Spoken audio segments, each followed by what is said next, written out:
Bárbara se cambió a TurboTax después de renunciar a la panadería de su familia para hacer perfumes. Arrancar mi negocio es un trabajo de tiempo completo. Como experto de TurboTax con experiencia en pequeños negocios, hice que su logro contara, consiguiéndole toda deducción y el máximo reembolso garantizado. Huele a éxito. Cámbiate a Intuit TurboTax y haz que tus logros cuenten. Detalles de la garantía en turbotax.com/garantías. Expertos bilingües solo disponibles con TurboTax Live. Hola, gente de Cine con Acento. Hoy es el lunes 23 de enero y tengo la felicidad de encontrarme con Miguel, que está al otro lado del mundo en Morelia. ¿Qué tal, Miguel? ¿Cómo estás? ¿Qué tal, Juan Carlos? Saludos a ti, saludos a todos en todos los rincones en donde nos escuchan. Aquí, año nuevo, cine nuevo, que no deja de aportarnos cosas interesantes, ¿no? Pues sí, y en esta ocasión nos pusimos de acuerdo con Miguel para hablar de Los Reyes del Mundo, una película que a Miguel le dijo mucho, aunque es latinoamericano como nosotros, pero claro, es de México y no de Colombia, y hay cuestiones que pueden ser paralelas, pero otras que son, diría yo, casi que radicalmente distintas o socialmente muy, muy diferentes. Miguel, antes de empezar, quisiera recordarles a los que nos escuchan que estamos en iVoox, Spotify, Apple Podcast y Google Podcast, y que nos pueden también encontrar en Twitter y en Instagram. Estamos como Con Acento Podcast. Allí nos pueden comentar, nos pueden recomendar, nos pueden seguir, nos pueden contrastar también.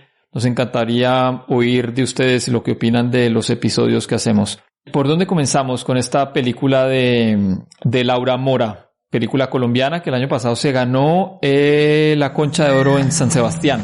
Un día todos los hombres se quedaron dormidos y los cercos de la tierra ardieron. En el mundo perfecto mío, el que no quiera no existe. Sí, yo creo que es de lo más notable del año pasado. Creo que hace poco me preguntaste acerca de mi lista de las mejores películas del año y no recuerdo si te alcancé a incluir esta. Me parece que no. Creo que no la habías visto cuando hicimos el listado. Así es. Pero ahí está el comentario. El comentario lo hizo Dani sobre esta película. Que sí, muy atinado el comentario. Por supuesto que para un colombiano es siempre más valioso escuchar su opinión, dado que yo creo que hay aspectos muy locales en la película. Tú y yo ya hemos platicado alrededor de ciertos aspectos que no son quizá del todo evidentes, pero que hay muchas cosas que se intuyen, y eso es lo genial de esta película, principalmente por el lenguaje, la manera en que usa el lenguaje cinematográfico. Percibimos muchas cosas que se transmiten, a pesar de que en realidad el contexto social, político, histórico se menciona poco. Se nos explica poco realmente de lo que pasa, de cuál es la situación de estos chicos que son desplazados. No todos, realmente, pues el protagonista, que es Ra, es el nieto de una mujer que en algún momento fue desplazada, sus tierras fueron robadas, y ahora el gobierno al parecer le está devolviendo las tierras, se las está entregando al único heredero que tenía esta mujer, que es Ra, que es un chico pues básicamente de la calle, que convive con sus 3 amigos, drogándose, viviendo de la pequeña delincuencia, viviendo en las calles, viviendo como un hijo de nadie, ¿no? Siendo parte de esa población completamente olvidada, de esa población que es un cero a la izquierda en las sociedades latinoamericanas, y que aquí por fin parece tener un rayo de esperanza, una pequeña reivindicación, porque de esa realidad tan dura y tan cruel que le tocó, de ser una persona prácticamente sin existencia en esta sociedad y en este mundo, pareciera encontrar un sentido y encontrar una existencia al poseer algo, ¿no? Al ser heredero de la tierra, y finalmente poseer, aunque sea un pequeño pedazo de tierra, tener algo que sea suyo, algo que le dé cierta seguridad, le dé sensación de hogar, le dé sensación de paz, de muchas cosas, que es lo que vamos viendo a lo largo de la película. Y como digo, se transmiten con imágenes más que nada, es lo interesante. Y hay una situación que a mí me parece que desde hace rato el cine el cine que se hace en Latinoamérica, el cine latinoamericano, pues es innegable que toca, y es este asunto de la marginalidad sobre todo de la marginalidad en los chicos, a veces muy bien logrado, otras veces no tanto, pero casi que desde Los Olvidados de Buñuel estamos con esta pandilla de chicos en diferentes geografías, en diferentes latitudes, que pasan por malos momentos. Yo metería un cambio acá, en esta película, o Laura Mora mete un cambio en lo que usualmente estamos acostumbrados a ver, y es que estas fraternidades se mantenían por maldad, por fuerza, por violencia del que lideraba, como en el caso de Los Olvidados o de Ciudad de Dios, que veíamos a C. Pequeño, por ejemplo, ¿no? Con su maldad líder. Acá el énfasis está realmente en la fraternidad, en que Ra, por ejemplo, es un hermano mayor papá de esta pandilla, los cuida, los quiere, se atienden entre ellos. Sí, y es que son lo único que tienen el uno al otro.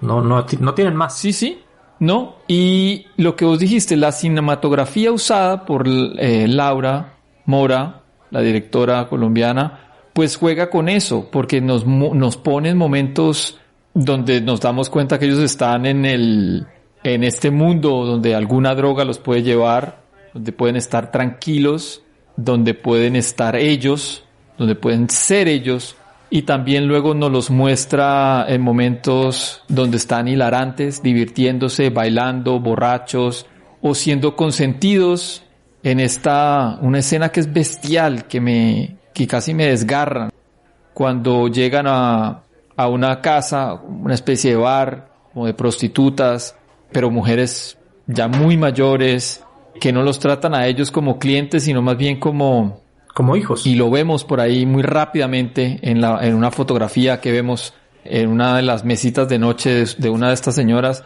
como los hijos que ellas ya no tienen, porque les fueron también arrebatados por esta guerra, donde el material fungible son los chicos pobres que salen del campo o de los extrarradios de la ciudad. Esto es lo que yo veo en la película, y creo que por ser colombiano lo veo patentísimo. Ahí hay una decisión interesante, porque probablemente lo más, se podría pensar que lo más realista hubiera sido que ellos llegaran a tener sexo, ¿no? Con las prostitutas. Finalmente, siendo adolescentes, al parecer, alguno de los menores no tendrá más de 14 o 15 años. Sí, pero 13 tal vez, ¿no? El más chiquito. Sí, pero seguramente pues es lógico pensar que, que ya han tenido una vida sexual, y no son ajenas a las prostitutas, o no son ajenos a las prostitutas. Sin embargo, la directora decide no mostrar algo así. Al parecer no tienen sexo con ellas, y sí tienen un acercamiento en el cual encuentran una especie de espacio de coincidencia en cuanto a su drama, en cuanto a pertenecer a mundos marginados, mundos apartados, donde no son visibilizados, donde están excluidos. Y sí, finalmente logran una relación casi maternal, ¿no? Como de madre e hijo reencontrados. Y es muy bello, es interesante que la directora definitivamente no oculta la violencia y los males sociales que se gestan en estos núcleos de chicos que son, obviamente, vienen cargando enormes problemas de toda clase. Y más tarde se ve en la película, incluso hay una muerte a causa de esta incapacidad de manejar bien las emociones por toda una serie de problemas, pero aún así trata de buscar lo bello y de no hacer obscena la violencia, no hacer pornográfica la miseria, no lucrar con la compasión y la lástima y el horror, sino... Eso es lo principal, lo que más me gusta de la película, Miguel, definitivamente. Uh-huh. Hay carencia de todo eso malo que vos estás diciendo. No hay pornomiseria, no hay tampoco una mirada culta o en mejor posición económica condescendiente con estos. Son personajes llenos de vida, llenos de múltiples facetas. No son solo delincuentes, no son solo tampoco chicos bondadosos y cariñosos entre ellos. Son seres humanos en múltiples dimensiones, ¿no? Se divierten, pasan malos momentos, se acompañan. Incluso creo que la directora se da incluso la libertad de tener una mirada un poquito, yo diría, sexualizada hacia el personaje protagónico, que, no sé, podría pensarse que hay una problemática, no lo sé si tú lo ves así. Yo pienso que él... Explícate. Bueno, yo pienso que ella busca cierta belleza en él. Belleza física, me refiero. Y creo que eso... ¿Solo en él? Quizá no solo en él, pero en todos se encuentra cierta simpatía, cierta observancia, no de sus fealdades y de sus defectos, sino de su sensibilidad humana, de su carácter, de su, no sé, cualquier cualidad que puedan tener, ¿no? Y creo que eso es reivindicarlos hasta cierto punto, es humanizarlos, es darles el privilegio de no ser simplemente los contenedores de una serie de problemas sociales, sino también ser personas que pueden ser dignas de verse y de apreciarse en otras dimensiones, ¿no? Creo que la directora con esa mirada con la cámara nos hace percibir eso, nos hace percibirlo en muchas mayores dimensiones y no solamente en la miseria y en el horror. Creo que ese es uno de los principales valores cinematográficos de la película. Y a mí también me gusta mucho desde el nombre, los Reyes del Mundo, porque ellos están buscando, creo, esa soberanía que no ha permitido ningún estado ni sociedad, porque obviamente son marginales. Desde que arrancamos vemos que ellos viven en una constante límite entre vida y muerte, que las únicas maneras que tienen para divertirse son extremas, o borracheras brutales, o consumo de drogas también fuertes. Sí, jugar con cuchillos, que de hecho tienen como pequeñas peleas, ¿no? Que en cualquier momento pueden ser fatales. O pues lanzarse por una bajada estrepitosa en sus bicicletas, o colgarse de estos camiones mientras suben por horas y atraviesan las montañas de Antioquia para poder llegar hasta el occidente de ese departamento, a Nechí, que es donde está su Ítaca, porque esto es definitivamente una road movie donde sí, ellos parecen Ulises enfrentándose a los 300,000 demonios que se le pueden aparecer en estas carreteras colombianas. Y van a reconquistar su reino, ¿no? Que es el mundo del cual van a ser reyes, que es pues ese pequeño pedazo de tierra que al final encuentran. Pero sí, lo que mencionabas es también muy interesante. Prácticamente toda la película están al borde de la muerte, de alguna forma u otra. Si no es por la violencia de una guerrilla que los acecha, de la policía que los persigue, de todas las hostilidades que hay en la ciudad, que hay en el campo, de las propias drogas, de sus propios deportes extremos, de sus propios aficiones peligrosas, constantemente están al borde del peligro. Una vida que se decide al instante, ¿no?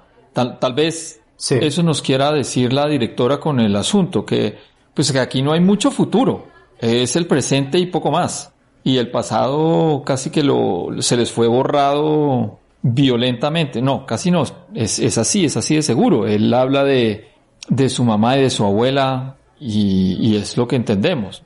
Ha sido gente que nació y creció en violencia y sabiéndose acomodar a ellas, porque si no sencillamente no estarían todavía, ¿no? Sí, y hay un aspecto por supuesto muy triste, ¿no? De todo, porque toda la película es bastante poética. Es muy interesante que todo lo que vemos en el ambiente, todos los aspectos ambientales, en algún momento u otro reflejan las emociones de ellos, ¿no? La sensación de esperanza, las partes oníricas en las que sus palabras también parecen exponerlos, o en su alma, en su parte más auténtica. La niebla parece como un velo que hay que descorrer para poder alcanzar eso que se busca. La luz como los ilumina también cálidamente, que pareciera que hay un camino que los está iluminando y que les está diciendo que hay esperanza, que hay a dónde llegar. Constantemente hay elementos que señalan la esperanza, el deseo de poseer, de tener, de dar sentido a partir de la tenencia de algo propio. También en los personajes con los que se encuentran, ¿no, Miguel? ¿Qué dices tú? Digamos, las prostitutas, el viejo ermitaño. Ajá, una especie de faceta un poco mitológica, como medio fabulesca quizá en la película. Por la serie de pruebas a las que se encuentran, el tipo de personajes que los ayudan, que los van guiando, que los dirigen, que otros que los acechan, ¿no? Si hay una faceta por ahí, como de alguna especie de cuento arquetípico. Lo triste también a mí, lo que me resultó muy triste es ver cómo en la película pues vamos viendo cómo ciertos personajes se van quedando en el camino, ¿no? Por alguna razón u otra, aspectos externos o aspectos ya determinados. No todos. Quizás decisiones personales. Sí, y no todos llegan al final del camino. Entonces, eso te hace pensar cómo por cada persona que quizá que pertenezca a estos sectores sociales, que puede tener algún pequeño triunfo, esto es a costa de cuántas muertes, ¿no? De cuántas personas que por ahí se quedaron y que ya no serán recordadas. O cuánta gente también desvió el camino. Sí. O se lo hicieron desviar, que creo que es aún peor. Sí, que creo que es sobre todo la principal lección, ¿no? Creo que aquí vemos que todos los males que cargan los chicos son producto de un contexto muy, muy adverso, ¿no? O sea, lo que vemos es una especie de neorrealismo. Tú mencionabas a Buñuel, y Buñuel, pues, era muy, muy agudo en esto de señalar cómo de la miseria y de la pobreza y de estos sectores sociales surgen los peores males, precisamente porque, pues, así es la realidad. Y en estos chicos, así pasa, ¿no? Y desgraciadamente se tienen que quedar algunos en el camino para que alguno pueda tener un pequeño triunfo, o algunos que al final pues de todas formas terminan en una tragedia, ¿no? Entonces, no es del todo, no siento que sea del todo pesimista la película por el final. Por el contrario, a mí me parece que sí, pese a todo es un poco esperanzadora. Absolutamente prometedora. Deja la sensación de esperanza, ¿no? De que al menos vale la pena luchar, que vale la pena. Hasta diría yo que este Estado que todo el tiempo ha intervenido para joderlos, está empezando a dar pasitos muy tímidos en ciertas justicias que el país viene reclamando desde siempre. Que sí, que hay procesos, que hay cuestiones, que fácil no va a ser, pero hay algo por lo menos que da esa esperanza, y creo que eso es lo que queda. Sí, a mí, por ejemplo, como, bueno, quizás. Y te marca también precisamente, pues, en dónde están los errores, ¿no? ¿Qué cosas hay que corregir? ¿Qué cosas hay que cambiar? ¿Qué cosas no están bien? O sea, por ejemplo, una persona de la calle llega y te dice, yo soy heredero de una tierra, y tú simplemente le das un papel que lo demuestra y ya, lo dejas a su suerte. O sea, ¿es esa la forma de proceder? Obviamente no. Y sobre todo a un niño, ¿no? O sea, este señor Ra no es un señor todavía, es un muchachito que tendrá 19 años, quizás 20. Y sin ningún tipo de asesoría legal, sin ningún tipo de... No sabe leer, querido. No, nada. O sea, Ra no sabe leer. Sí, no tiene idea realmente de qué es lo que está haciendo. Él simplemente dice, yo vengo por mi tierra y eso es todo. Casi como si se lo fueran a dar en la mano, ¿no? Y así debería ser. Digamos, si fuéramos un estado competente, porque habría que entender ese asunto. ¿Quién es el que nos va a reclamar una tierra a que le fue quitada a la abuela? ¿Una persona que salió de la universidad? Obviamente no, va a ser casi en el 99% de las veces una persona de la calle o de muy bajos recursos, que no va a tener para pagar un abogado, por favor. ¿De qué me está hablando? Así es. Entonces habría que ver cómo, porque claro, estos señores paramilitares, los que tú viste que en algún momento, estos que mencionas como guerrillas, son guerrillas de derecha, que en Colombia son conocidos como los paramilitares, ellos sí hicieron bien la tarea, porque ellos sí son educados. Entonces lo que hicieron fue, me imagino, supongo, lo que se hizo mucho en Colombia, fue que a la abuela de este chico le hicieron firmar un papel mientras la sacaban a escopetazos, diciéndole, un papel que decía que ella cedía o vendía su tierra. Ahora, cuando el proceso se vio que fue ilegal la adquisición de estos bienes, pues si le piden a estas personas que reclamen a través del derecho y los abogados y de todo esto, se va a cometer doblemente una injusticia. Sí. No van a tener cómo reclamarla. Y lo hacen, pues al parecer, para realizar una extracción de recursos, ¿no? de robarse ahí, parece que ahí encuentran una mina de oro, que creo que también le da un toque un poquito, podríamos decir exagerado, pero yo creo que más bien se va en la línea de este no, carácter Miguel, un poco fabulesco. Ahí te cuento una cuestión geográfica. ¿Ah? Está lleno de oro, huevón. Ok. O sea, eso no es mentira. Ok. Es una región del país y del departamento de Antioquia donde sí hay mucho oro. Es así. Vaya. Y ese es de los problemas que tenemos en Colombia, es que la gran riqueza donde se concentra la mayor población del país está en lo que se llama la zona andina, que es donde hay muchas montañas, y el departamento de Antioquia es un departamento altamente minero.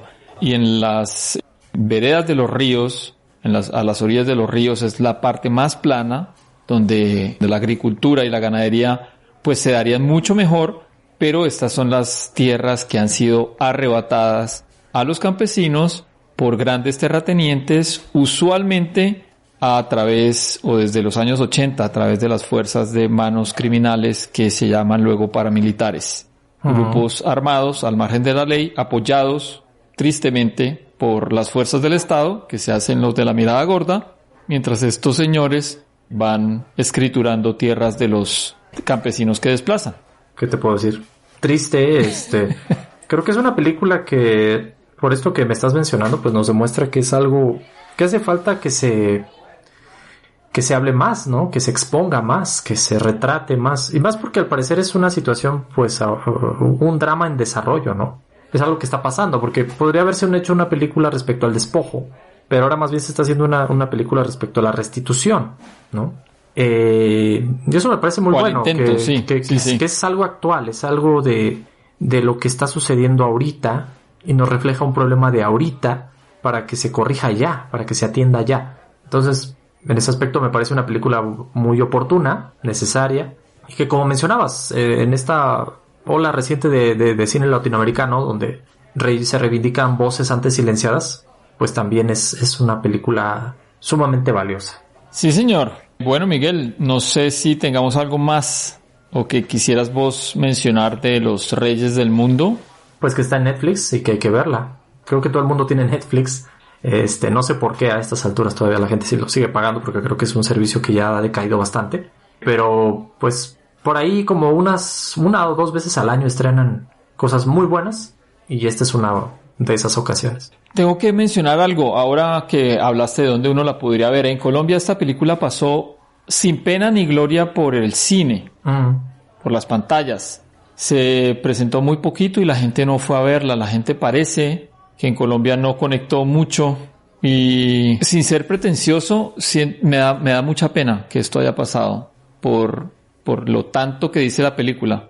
A mí me da, por ejemplo, a veces la impresión de que en México una película como esta quizá no sería tan popular, porque quizá es un tema ya sabido y que mucha gente prefiere no escuchar, porque vamos, eso es doloroso, y nadie quiere ir a ver un documental de algo doloroso, feo y que ya se sabe, ¿no? A veces, bueno, la gente no quiere ir al cine a... Para mí es como la confirmación de una desconexión que hay entre una Colombia rural y pobre contra una Colombia que se cree casi primermundista, donde casi que le parece que eso no es problema de ella, que ha sido siempre igual. Nosotros tuvimos el descaro de hacer un plebiscito nacional para ver si se aprobaba un acuerdo de paz con la guerrilla de las FARC. Y ese plebiscito fue votado en su mayoría a favor en las zonas de conflicto. Okay. En las ciudades, muchas de estas ciudades, las votaciones fueron por el no, o sea, por continuar la guerra. Claro, porque la gente de la ciudad no va a la guerra, no pone sus hijos allí. Los que los ponen son los campesinos y los cinturones de miseria de esa ciudad. Sí. Para ambos bandos, o sea, para el ejército, para los paramilitares, para los guerrilleros. Los soldados salen de los pobres. No es el príncipe Harry el que va, si Colombia fuera Inglaterra, a Afganistán.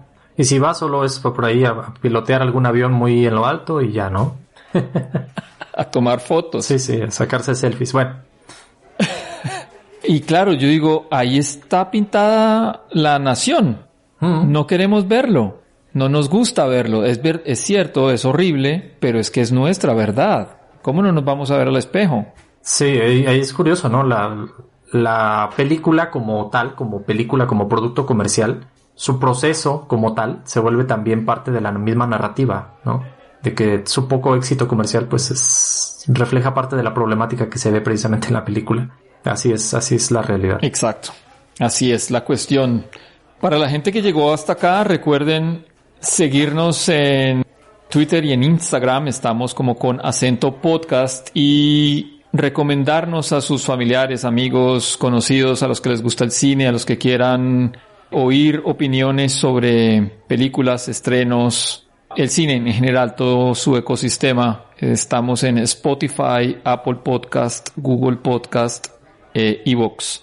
Muchas gracias por su compañía, muchas gracias por llegar hasta aquí. Gracias a vos, Miguel. Gracias a ti, Chao. Juan Carlos. Chao. Javier se cambió a TurboTax mientras trabajaba en la barbería de su familia para pagar su escuela veterinaria. Lo mío son los animales. Y yo, como experta de TurboTax de Javier, hice que su logro contara al declarar sus impuestos con 100% de precisión y encontrar créditos para estudiantes. Así me compro un termómetro para culebras. Cámbiate a Intuit TurboTax y haz que tus logros cuenten. Detalles de la garantía en turbotax.com/garantías. Expertos bilingües solo disponibles con TurboTax Live.